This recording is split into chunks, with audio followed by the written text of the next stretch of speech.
This is TFCX, raising the curtain of the Mystery Playhouse. Tonight we're visiting the inner sanctum for a story by your host, Raymond. Open the door and tell us about it, Mr. Host.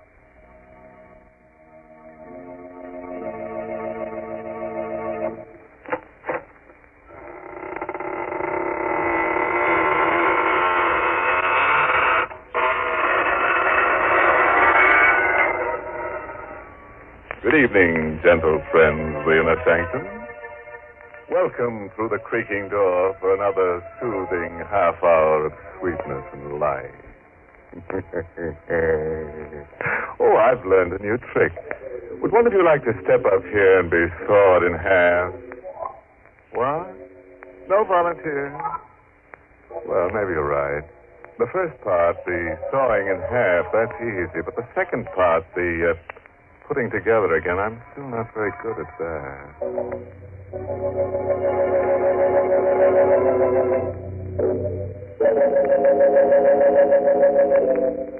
What does a man think of when there's murder in the air? The close presence of death. Does it have matter and substance? Does it generate unseen light waves that touch a man's subconscious? Or unheard sound waves that speak to him when he sleeps? Well, let's listen to I Walk in the Night, written by Emil Tepperman, with Larry Haynes in the role of Peter Lang to tell you this story himself.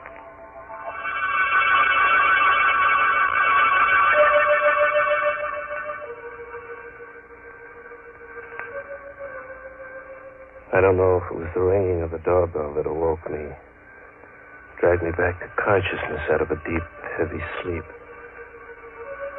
I felt groggy, as if I'd been drugged. My eyes were so heavy, so hard to keep open.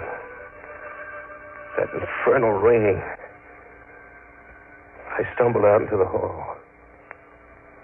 Myrna's room, my wife, there opposite mine. I knew the door would be locked. We'd quarreled last night while the Judsons were visiting from the house next door. Myrna had made a scene. She went to her room and locked herself in. Pete, wake up in there. As I stumbled down the hall to the front door, I recognized Phil Judson's voice. Phil and Henrietta lived in the house next door, just across the lawn. Pete! All right, I'm coming. Just a minute. I got this open. There. Oh, thank heaven you woke up, Pete. I thought you'd never hear me. What's wrong, Phil? What's that poker for? Henrietta saw a prowler come out of this house. A prowler? What's the matter with you, Pete? You look groggy. Wake up. I don't know. I feel as if I'd been doped. What's this about prowler? Henrietta saw him climbing out of Myrna's window. She yelled to me, and I grabbed the poker and came running out. The poker? What's the matter with you? Didn't you hear me? A man was in Myrna's room just now. Great Scott. Myrna's alone in there. Come on.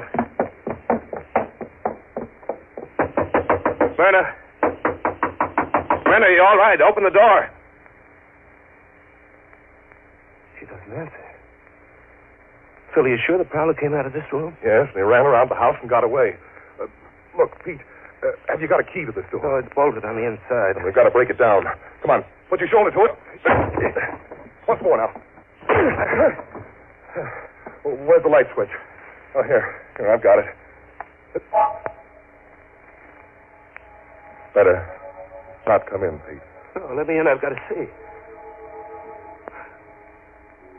Myrna. Take it easy, Pete. Oh, Myrna. Strangled to death. Myrna.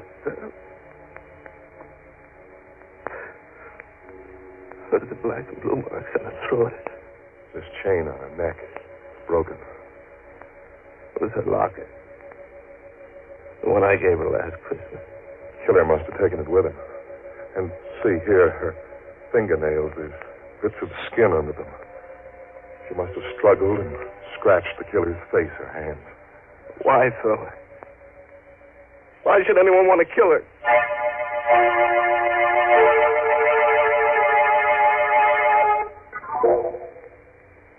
began the long torture of the investigation. Detectives swarming over the house.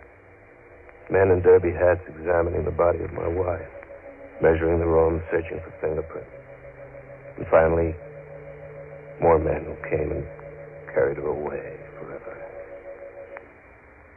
Through it all, Phil and Henrietta sat with me, trying to give what comfort.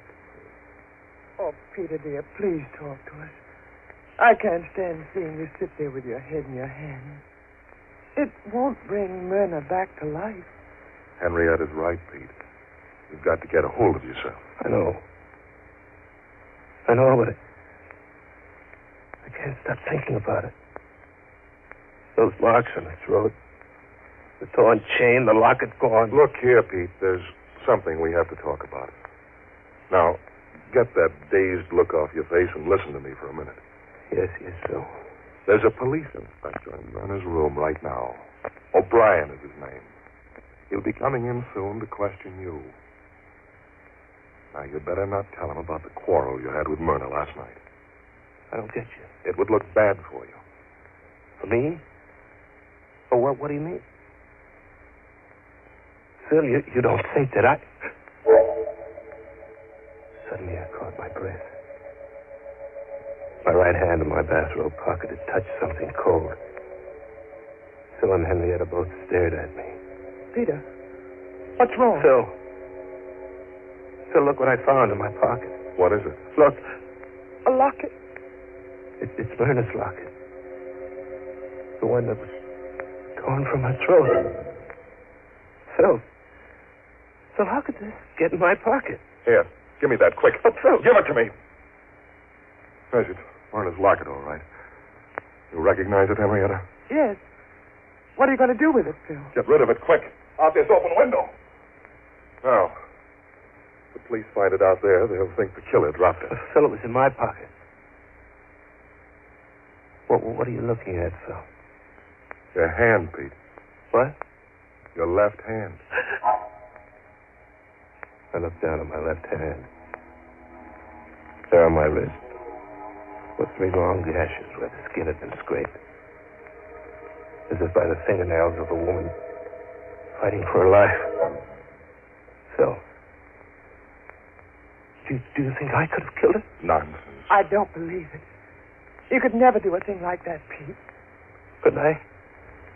How can you be sure? How can I be sure? Peter, please. Don't talk like that. You're making yourself out some terrible monster, but you aren't. Phil and I know you can't be like that. I don't know. Maybe I got up in my sleep and killed Myrna without ever knowing it consciously. After all, I did have that quarrel with her last night. Cut it, Pete. Here comes O'Brien, the detective. I hope I'm not intruding. Oh, no. It's all right, Inspector. Come in, O'Brien. Mr. Lang is very upset. The shock. Yes, I understand. Believe me, Mr. Lang, you have my deepest sympathy. I wouldn't bother you at all at a time like this, but... Inspector O'Brien was a pink-cheeked, cherub-faced, chubby little man. But his eyes were cold and blue and restless. They kept jumping from Phil to Henrietta to me as he fired his questions at us. Mr. Lang, one more thing. I understand you had a small party here last night? Oh, no, it wasn't a party. Just Phil and Henrietta and Ted Hale. Ted Hale? Yes, Myrna's cousin. Oh, I see. This Ted Hale, a cousin of your wife, you say? Pardon me, Inspector. Yes, Mr. Judson? Peter is too easygoing and good-natured to tell you about Ted Hale, but as Peter's attorney, it's my duty to give you certain information. Oh, go ahead. Myrna, Mrs. Lang, owned considerable property in her own right. Recently, I drew a will at her request. In it, she leaves a sizable sum to Ted Hale. Oh? Oh, I just thought of something. What is it, Henrietta?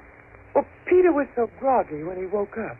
That's right. He looked as if he'd been drugged. Well, don't you remember last night?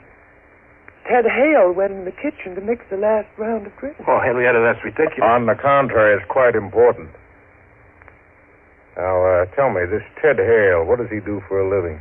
Why, he works for me in my brokerage office. Uh-huh. To please Myrna, I gave him a job as my confidential secretary. I suppose you tell me where Mr. Ted Hale lives. I think I'll have a talk with him.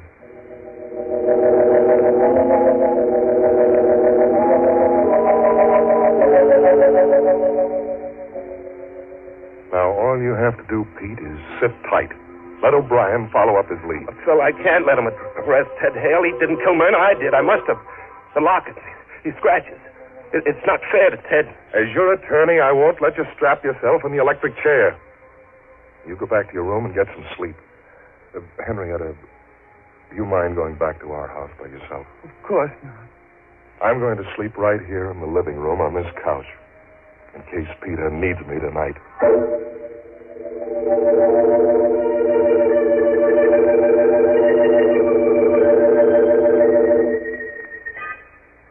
On my bed in the dark, I kept seeing 1,000 pictures. Myrna, her face mottled with strangulation. Phil, always so sure of himself. Henrietta, worried and frightened. And O'Brien, his face grim and his blue eyes cold, going off to question Ted Hale.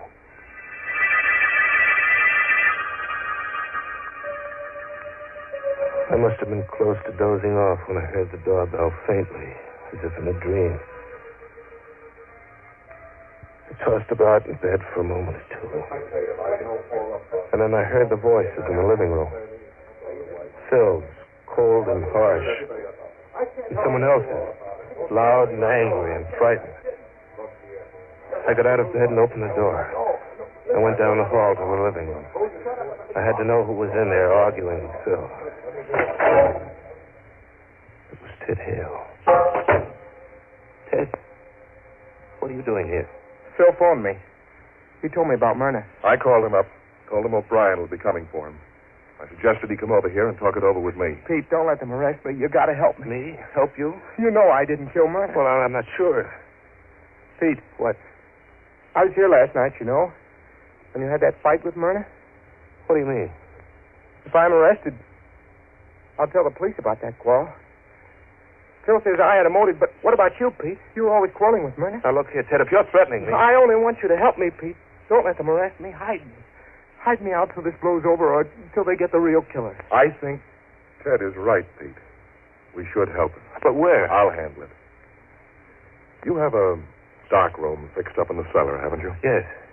We'll stick a cot in there and let Ted hole up for a day or two. Nobody will think of looking for him in this house.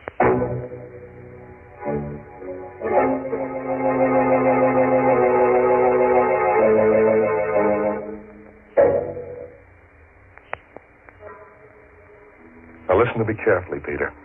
If Ted Hale is arrested and talks, O'Brien will learn about the quarrel you had with Myrna last night. He'll start digging into things that won't look so good for you. No, Phil, wait. And I know you're trying to help me, but if I did it, if I did kill Myrna, then there's no use trying to protect me. It isn't right. I'm a dangerous man. Fiddlestick. But you can't brush it off like that. Do you know what it means to lie awake in the night, wondering whether you've killed your own wife? Wondering whom I'll kill next? Cut that out. We've got business to attend to. Now, here's my plan. We'll let Ted stay here tomorrow. And then tomorrow night, I'll smuggle him out of the country. Get him passage on a freighter to South America, maybe. You think he'll go? Sure, he'll go. He's scared stiff. But we'll need money. Lots of money. Now, how much have you got in the safe at the office? So about $10,000 in cash, but there's a batch of negotiable bonds. They'll do. I'll go down to the office the first thing in the morning and get them out of the safe. You have the combination? Yes, you gave it to me when you gave me your power of attorney, remember? Oh, yes. Now, don't you worry about a thing. Oh, here. Take this powder. Hmm? It's just one of the bromides that Henrietta uses.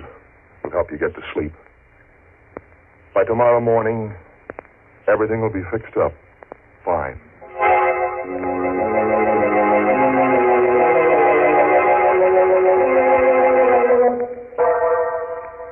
It was almost dawn when Phil left. And it must have been hours later, close to noontime when I felt myself being roughly shaken out of a heavy, troubled body. Pete, wake up. What? Hey, wake up. Come on, snap out of it. What? Oh. Gosh, I feel groggy. What was in that powder you gave me? Never mind the powder. Get your eyes open. Got something to tell you.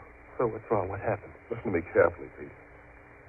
I went down to the office before business hours this morning and opened the safe to get the money out. Yes? The safe is empty. Empty? The securities are gone. Well, it can't be. Who else had the combination besides you and me? Only Ted Hale. Oh? Do you think that... I'll bet you $1 to a donut he's gone. Come on, let's check. Hey, look, Pete. There's a light in the dark room. He must have gone up early and beat me to it, to the safe. Ted, you in there? Always the optimist, huh? Come on, open it up. Ted. Good heavens. Ted Hale hadn't gone anywhere. He was lying there on the cot. His head was a bloody pulp. It had been bashed in while he slept. With a long-handled coal shovel which lay there alongside the cot. Great Scott. He's been murdered. We stood there in a narrow, dark room, Phil and I, and we looked at each other. There was a strange gleam in Phil's eyes. I tried to read the meaning of that gleam, but he averted his eyes too quickly. He dropped his gaze to my hands. I saw what he was looking at. My hands were black and grimy with coal dust. And on the briny, coal-blackened handle of the shovel was a fresh set of fingerprints. Phil, did I kill him? Did I kill him in my sleep? The same as Myrna? Phil, I can't stand it being a murderer. I'm going to get myself up. You'll do nothing of the kind. If you did it, Pete, you're not responsible. But you do think I did it? And Myrna, too? I don't know. I don't know what to say. Just think, Phil. Maybe tonight I might kill you. Or Henrietta. There's no telling what I might do. Rubbish. No, Phil. It's hard to believe, but there's the proof. I'm a murderer. I'm dangerous. There's only one thing to do. I won't let you do it. What else is left? Come on. I'm going to help you hide Ted's body.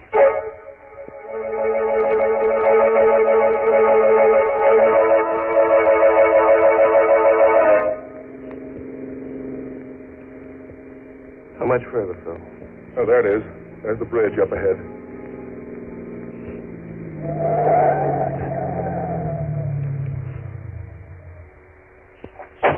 Okay. Here, help me with it. We had the body of Ted Hale in a sack with a pair of 100-pound dumbbells to weight it down.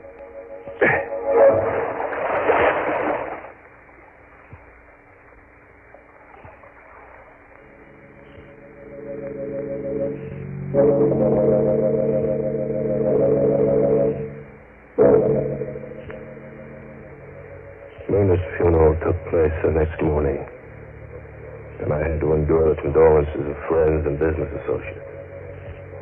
But Phil and Henrietta stood by me all. It'll be over soon, Peter. Then you can rest. Keep your chin up. I'll get rid of the stragglers. Look who just came in. Where? Oh, Inspector O'Brien, what does he want, Phil? Take it easy. Let me do the talking. I came to pay my respects, Mr. Lang. Oh, well, thank you, Inspector. No trace of Ted Hale, is there, Inspector? I'm afraid not, Mr. Judson. We're combing the city for him, but I'm afraid he's got clean away. You see, It was marvelous to see how calmly Phil could talk to O'Brien about Ted Hale, knowing all the time just where the body was, under that bridge. I glanced at Henrietta. She was watching Phil, too. yeah. You know what I think, Mr. Judson? I think Ted Hale will never be caught. I have a very funny feeling that he's dead.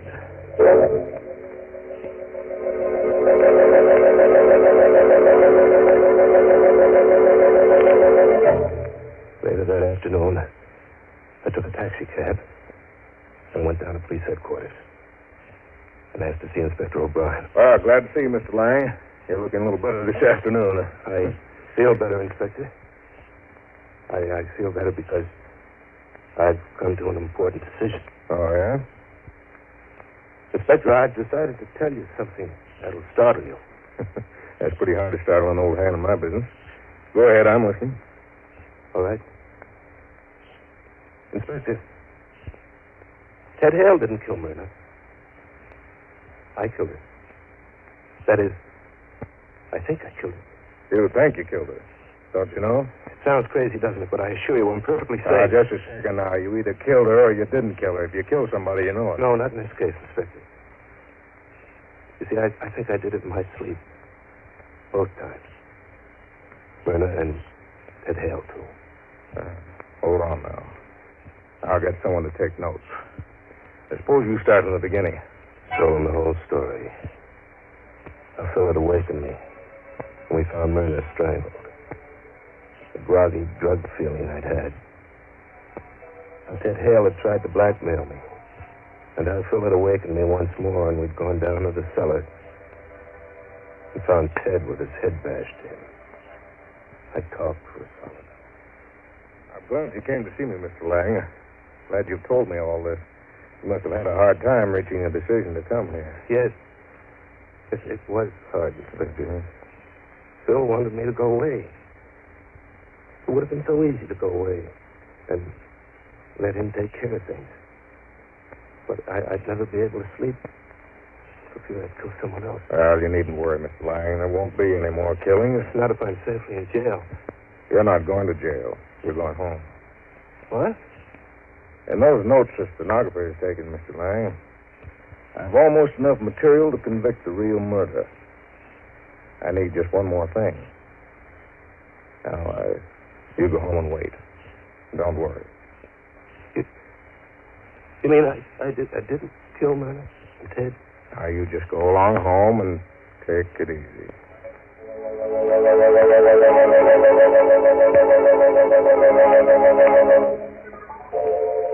I'm back at home now. It's 2 hours since I left O'Brien's office, and I've taken the time to write down this full account, just as I gave it to the stenographer. As I write now, I can look across the lawn to Phil Judson's house.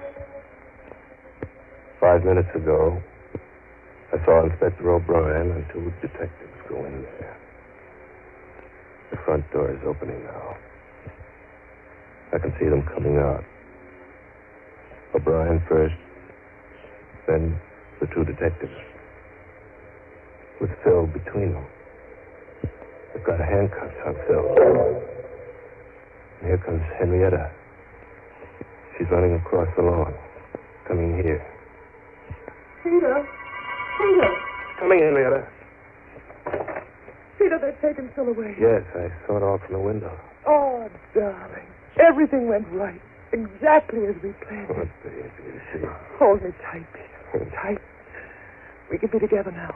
Forever and ever. I'd have killed a dozen Myrna for you, baby. Oh, I know. And you were clever, Peter. So clever. And the hardest part was getting Phil to cooperate. But I knew he'd do anything for a friend. What a fool he is. He stepped right in and took over.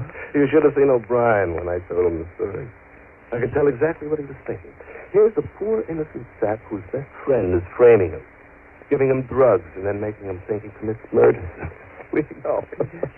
As soon as he's convicted, I'll be free, and we can go away together. All right. Huh? But you'll have to cancel that trip. Both of you. O'Brien. You heard what we said? Sure did, every word. Remember at my office, Mr. Lang, when I told you I only needed one more thing to clinch the case against the murderer? Well, this was it. I faked the arrest of Mr. Judson, and then I sneaked back to see what you'd do about it. You did plenty.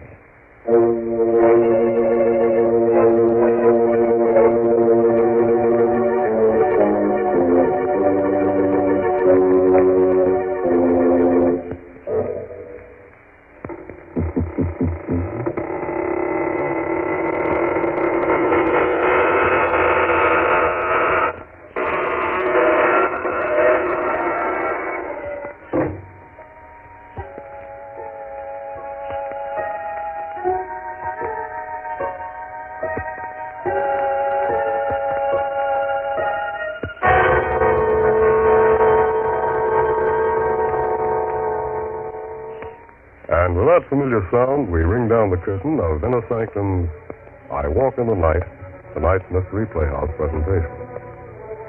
Now, Pete, once again, this is PFCX saying good night.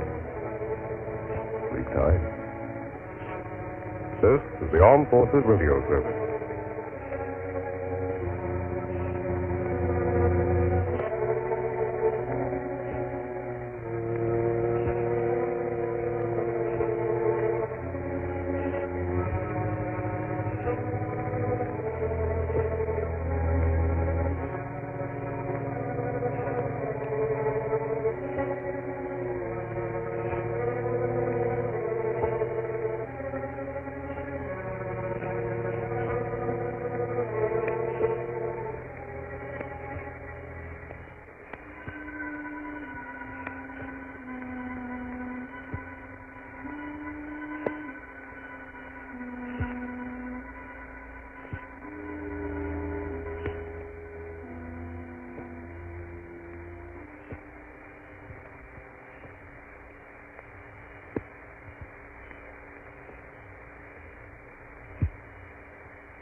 You've been listening to the OTR Gold Network. Find more classic radio at otrgold.com.